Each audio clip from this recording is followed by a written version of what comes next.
You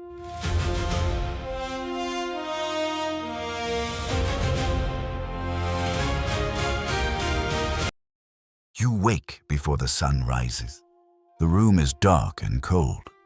You lie still for a moment, listening to the silence. It is the 17th century, somewhere in the mountains of Japan. A bird calls once outside the paper walls. You rise from the futon in a single, smooth movement. Your feet find the wooden floor without a sound. You fold the bedding precisely, corner to corner. Nothing in this room is out of place. You step outside into the gray morning light. The garden is covered in a thin layer of frost. Your breath rises in small white clouds. You stand at the edge of the garden and close your eyes. The world is quiet, and you let it be quiet. You return inside and begin your morning ritual. You kneel before a small wooden altar. The incense is already burning from last night. A thin thread of smoke curls toward the ceiling. You bow your head and speak no words. Some things do not need to be said aloud. You move to the corner of the room and begin to dress. Each piece of clothing is put on in the correct order. The kimono first, then the hakama over it. You tie each knot firmly without rushing. The two swords go on last. You feel their weight settle at your side. This weight is familiar, like an old friend. You step back outside into the pale morning. The dojo is at the far end of the property. Your footsteps crunch softly on the frozen gravel path. You slide open the dojo door and step inside. The wooden floor is swept clean from the night before. You draw your bokken from the rack on the wall. You take your stance in the center of the room. The first cut is slow, intentional, and precise. The second cut is the same.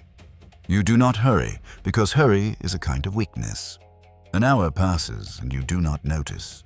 Sweat runs down your back despite the cold air. You finish and stand still for a long moment. You return the bokken to the rack without a sound. Breakfast is simple: rice, miso, and pickled vegetables. You eat slowly, seated on the floor. You taste each thing without distraction. Outside, the sun has finally cleared the mountains. The frost in the garden is already melting. A young student arrives at the gate and bows deeply. You acknowledge him with a small nod. He is new and his hands are still unsure. You spend the morning teaching him how to fall correctly. Falling is the first lesson, and the most important one.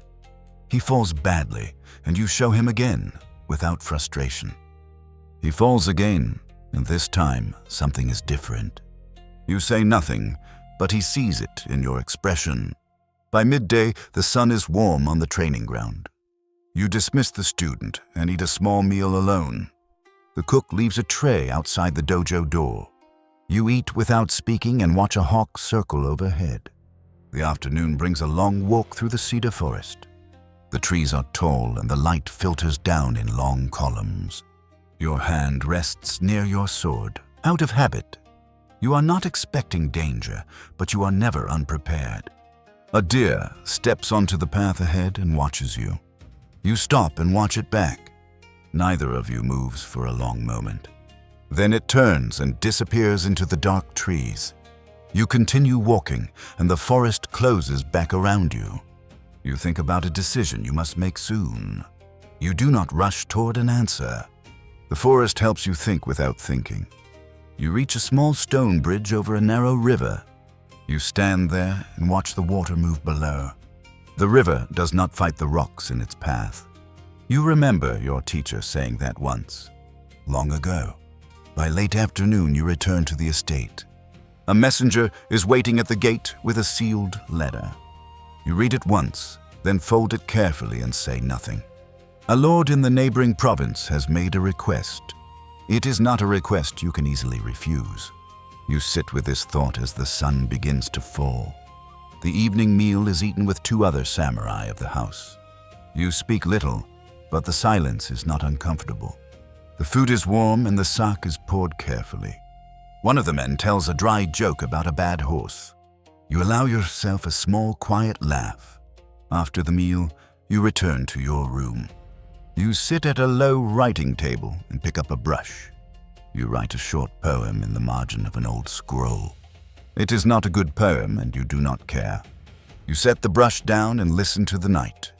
The fire in the corner has burned low. You add one last piece of wood and watch it catch.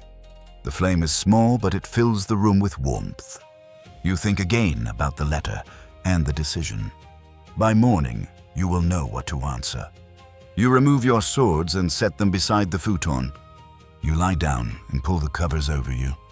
The fire crackles once and then goes still. The mountain outside is dark and perfectly silent.